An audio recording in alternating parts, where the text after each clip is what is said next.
Welcome to day 309 of our Deso journey. I'm Ed Krasenstein here with my twin brother Brian. And remember, these videos are being sponsored by NFT Tech.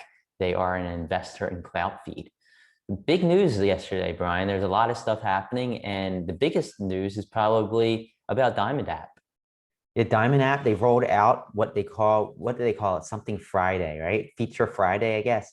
And they rolled out several updates. These updates are mainly centered around posting, but I think a lot of it's things that people have been asking for. So first and foremost, threaded comments. So now when you make a post on DiamondApp, somebody replies to your post, and then somebody replies under that reply. It all shows in the stream of comments, so you can easily kind of tell where people are replying to you. I think the best part about it is that if you do reply to a reply, your reply is going to show right in that comment section, whereas before you would have to click the comment to see the comments under that comment, if that makes any sense. But I think this is going to create more engagement. I at least hope. Additionally, you're going to be able to make threads yourself. For now on, when you go to DiamondApp, whether it's mobile or desktop, and you start typing a post, there's going to be a plus button right next to the submit post button. And if you hit the plus button, it's going to add a secondary post, like a thread. And you can hit the plus as many times as you want in order to become a long thread. So this is a great, if you have a long post and you want to spread it out among several replies all at once. Before, you would have to create a post, and then you would have to submit it and then reply to the post, reply again, reply again. This makes it all one thread. Just hit that plus. Twitter does something similar, I know. I think finally, rich media. So you now have rich media in replies. So you're going to be able to embed videos, pictures, GIFs, all in replies. I know this was possible, I think, with CloutFeed, with some other apps, but now it's possible with DiamondApp. I think it's important because DiamondApp is one of the most used apps currently. But yeah, I think all these are just features that are going to make posting easier to both post and read.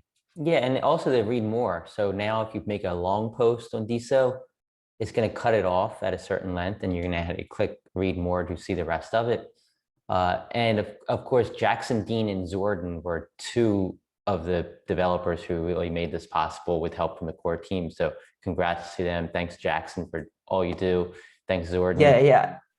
I just want to add the read more feature. I think this is important because what you were finding, whether it was your own stream or the hot feed, you would see these long posts. And I mean, it was getting kind of ridiculous. You could have like 20,000 character posts being made. And if that's in a hot feed, then you have to scroll way down to see what's after that. So if that post doesn't interest you, it's kind of a pain. So it just condenses everything to probably, I don't know how many characters, I'd say under 1,000 characters. And if you want to read the rest, you just click to read more. I love it. We post a lot of long posts, so now I don't feel like our posts are clogging the hot feed either. My guess is that they stop it after the I think 500 and some character limit that DiamondApp has. But it makes me wonder. So if you want to make a long post, do you do it through making a thread, or do you still just do a long post on another node? Because it's easier for people to see the whole post simply by clicking read more and see everything at once, rather than have to read through individual posts within a thread. So I don't know if the threaded option's really any better than just having a read more button. What are your thoughts? Yeah, I kind of agree. I think some people might just be more used to seeing posts from Twitter where you do have threads like that. So maybe that's why they added it. But I personally, when I'm posting, I prefer to just do one long post. I guess one added bonus of doing it in a thread is that if you have a high coin price, you're actually boosting your post, because any reply, including replies from yourself, adds points to the rank of that post via the hot feed. So, That's interesting. I mean, maybe that's a little bit of a cheat, but I prefer just doing it in one long post, not cheating the system at all, and making it easier for everybody to see. Yeah, but at the same time, this is now a feature of DiamondApp. And if you want to post on DiamondApp, you can't do long posts. You're limited to in the characters. So you have to do a threaded post. So is this going to essentially boost anybody with a high coin prices, boost their threads to the top? I think maybe that should be looked at, and maybe threaded post, the reply, if a user replies to his own post, maybe that shouldn't count toward the engagement of that post. I've always said that. Probably any I've always engagement said, by the poster shouldn't really count toward that poster's algorithm, you know, like, because we could give it a heart to our post, or we could, reply to our post, and it's going to boost it way up there. yeah, I know Tyne has been saying this from the start. I've also been saying it. I don't think self-engagement should count for the hot feed algorithm. Sure, have engagement from others count, but like if I had a $10,000 coin price and I wanted to diamond, or not diamond, but like, comment and repost it, that's going to add a huge amount of weight, and it will probably automatically go to the hot feed. So I think that they need to devalue that. That's something Zordon should look into, I think. Yeah, I agree. So yesterday, Miami Hackathon, the Deso Miami Hackathon, I guess you could say, Ty Fisher, the new Deso employee, was there, and he made a post that he's making this post from Thread Hive at the Miami Hackathon.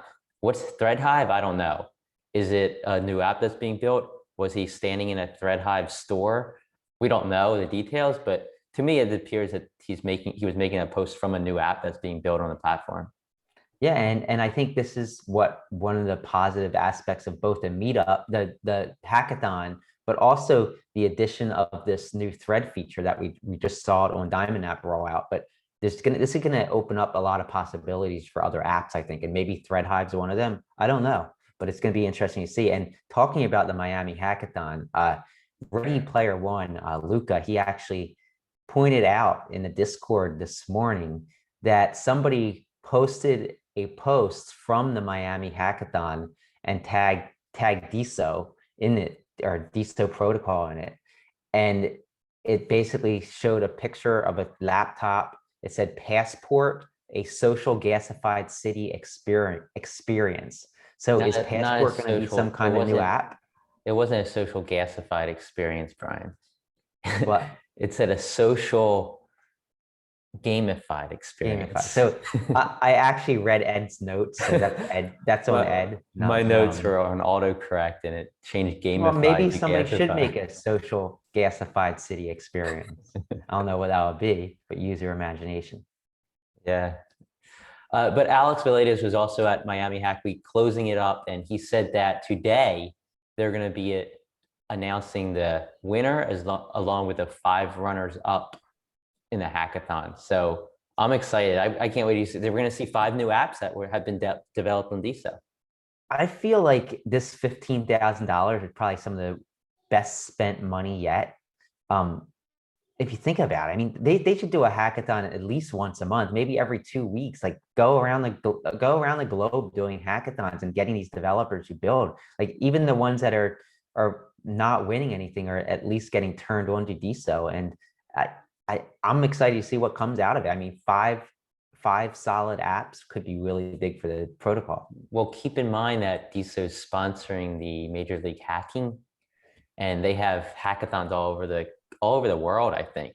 So 400,000 students, I believe. So I think Alex and I think Team Deso is going to be at a lot of these events holding hackathons just like this. So I think it's great for Deso. We're going to see apps upon apps being developed.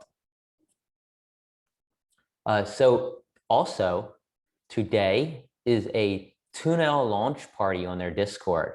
Tunel, of course, is the Spanish-speaking node that's built on the Deso blockchain. It's very much like DiamondApp, but in Spanish. And they have a huge Discord with thousands of people who are learning about Deso, onboarding onto Tunel, creating NFTs and all sorts of things. That's at 5 p.m. Eastern time today on the Tunel Discord. You can get to their Discord by just going to the Tunel Deso account. And we've said this so many times, like Tunel is doing incredible things, onboarding people within the Spanish-speaking community. Their Discord is usually on fire. Sometimes there's chats in there just on a whim, and there's like 20 or 30 people in these chat groups. So definitely check that out. I love what Tunel is doing, and I think that they're a very important part of this early community on Deso. Deso No Code has built an app desochats.com. And it's a pretty simple chat feature that allows you to start group chats or single chats and take part in conversation with other people on Deso. It's a pretty cool app. I got it working yesterday, got in, I created a little chat room. There weren't too many people on there yet, but it looks pretty cool. And I think, now with group messaging here, it makes apps like this possible. Yeah, I think it's kind of acting like a proof of concept for what Deso no code can do. And judging from what they've been saying, we're going to see a lot of new apps coming from them in the coming months. So I'm looking forward to that. And as these new apps come on board, you're going to have new people coming too. So great idea. I'm looking forward to seeing what they're going to do in the future. Yeah. And Deso OG, just Nick, is working on a new app called Skatter. And Skatter is going to be a TikTok-like app built on Deso. And he's opening up beta testing via test flight to a few people. And if you're interested in testing out this app, you can just go to the Skatter Deso account, reply under their post, giving your email address, and they'll contact you with the ability to test out the app. TikTok-like app, I think that sounds really cool. I can't wait to see what it is. I know just Nick's been on Deso for such a long time, and he's a great guy. I mean, it was only a matter of time before TikTok would come to Deso. I mean, we kind of have clones of every other social media platform out there. So definitely TikTok is something that we were expecting. I guess Pinterest doesn't exist, right? And I mean, I don't think it's going to be a clone. You say clone. Yeah. I think Yeah, it's no, gonna yeah. I mean, that idea. taking some of the ideas and bringing it to Deso. So we don't have to use TikTok. We can use Deso. Yeah, and Entre yesterday, of course, Entre is the LinkedIn-like node, Deso node that's created by CEO Michael Mara. They showed off a Deso-only feed. Did you get to see it, Brian? Yes, they showed an image of it. I don't think it's actually functioning on the website yet. It's coming soon still. But yeah, I think this is good because it's going to bring more attention to Deso. If you're on Entre and you're just logged in normally, now you're going to see that feed, and that feed could turn you on to Deso. So I'm excited about it. Desomon had a few big buys yesterday. Nader bought Desomon number 37 for 50 Deso, which is, how much money is that? Like About $2,000? $2,500. So he bought that from Scrutinize for 50 Deso. And then Who Am I, whoever Who Am I is it Nader? Is it Nader's friend? I don't know. Bought Desomon number 412 for 10 Deso from BitClout FR. So Desomon is now part of Nader's collection. Yeah, I'm happy to see him buying some NFTs. I think the NFT market on Deso is very slow right now. I think we'll see that pick up probably in the next couple of months. At least I hope. And I'm basing that just on the idea that we're going to get new people on board. And I like how the Spanish community is growing. Tuno Eros NFT is doing really well. So I think the next few months are going to be exciting. But Oh we'll yeah, see. and I think as the NFT nodes build up and start having some outreach like NFTZ, Supernovas, and Polygram, I think that's going to bring more people into the community. And then there's Wallow, the Mubs NFT wallet type app thing. But there's going to be so many other apps that are being built for NFTs as well. And I think some of them are going to really outreach to others outside the Deso community. I know Supernovas seems to really have plans to go multi-chain. And I think that's great because number one, I think eventually all NFT platforms like OpenSea, Foundation, all the Solana ones, and probably most of the Deso ones are going to go multi-chain because I think multi-chain everything is the future. But I think that's a great way for Solana and Ethereum and Polygon artists to be exposed to the Deso blockchain. They might like minting on Deso. So I think it's great. Yeah, and you already see OpenSea deciding to integrate Solana NFTs likely in the future. It looks like they're headed in that direction. I like what Story's doing with the NFTs. I think that's going to bring on some new people into the space. So I'm excited. I think that we just need to be patient. let these NFT nodes start working and bringing people in from outside, which is what we're trying to do with NFTZ over the next couple of months. And I think once that happens, I think we're going to see the NFT community on Deso start to thrive. Yeah, and Time released some stats yesterday on referrals. We haven't really talked about referrals or heard much about referrals, but according to Time stats, 23,163 people have been referred to Deso since the referral program opened up, and 10.4% of them are active. I don't think that's too bad. Yeah, I mean, still active. I would say that the bulk of those referrals probably came few months ago, 2 or 3 months ago, when the referral program was first rolled out. So 10% of them being active, especially given that things are a little slow on Deso right now, I don't think that's bad at all. No, definitely not. And so DAO coins. Right now we have these DAO coins, but there's nothing else. So like people are like, well, what do I do with these DAO coins? But I think we're going to see tools develop, both from core team and through third parties. We're going to see tools develop, smart services develop that are going to allow DAO coins to be used as real DAO tokens. And, you know, you're going to be able to sell DAO coins in order to raise equity for your company, and then give away voting rights, give away that equity, and give away, you know, other things as well. But I also think people are going to start thinking outside the box with DAO coins. They don't have to be used as DAO coins. And there was a really good conversation about this on Clubhouse on Thursday. On Thursday, there was that big room with a few lawyers talking about intellectual property of NFTs and DAOs and like the legalities of DAOs. And I got in a conversation with some people, and I mentioned how I think, you know, we're going to see so much innovation of DAO coins, and it's not going to be the traditional way DAOs are run necessarily in every case. I think it was Clout Women Unite suggested to us that we do something with DAO coins on these videos. And it's something that Brian and I have discussed, but it wouldn't be like we're selling DAO coins. You can buy these DAO coins and then you become owners of our videos, and, you know, you have decisions in the videos. It could be more like, okay, anybody who replies to these videos with the answer to a question that we talk about in the video, you get rewarded a DAO coin. And then those DAO coins, maybe you could exchange them for something. Like maybe we'll start selling or giving away merchandise, or have merchandise created. Or NFTs even. We could even give away NFTs.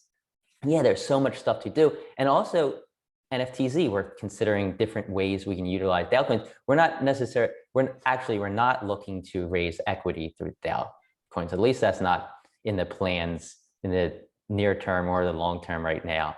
But I think there's great things any node can do. I think we're going to see a lot of websites come up with these unique ideas and unique use cases for DAO coins, whether it be Story or, you know, any of the other nodes. I think they're going to be able to use DAO coins as like a reward mechanism.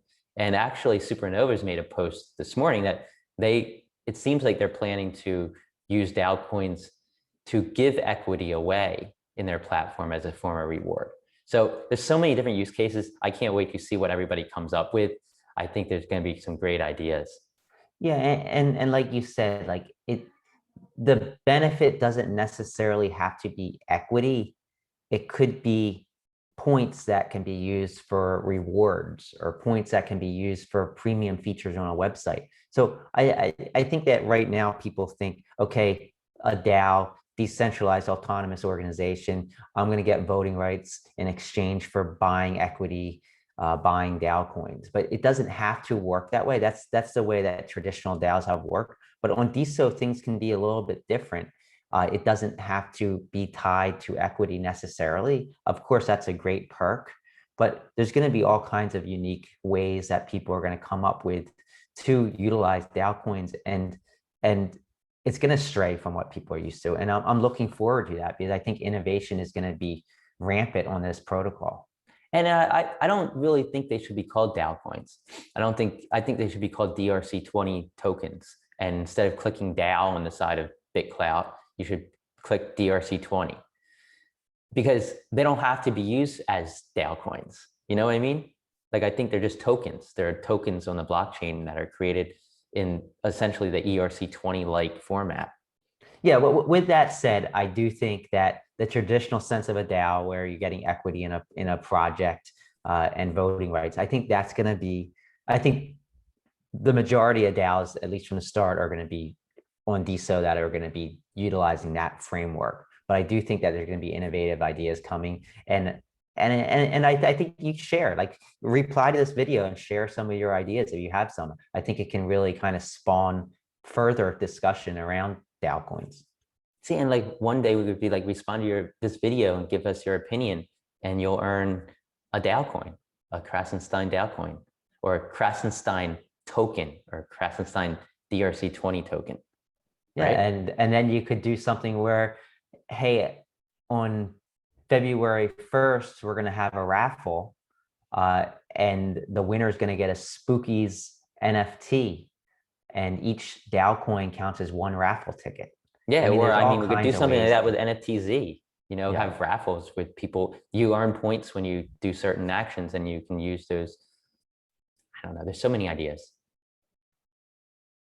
But anyhow, let us know your thoughts. We'd love to hear more ideas on how DAO coins or these tokens can be used on apps and on websites and on Deso itself. Have a great weekend, everybody, and we'll talk to you tomorrow.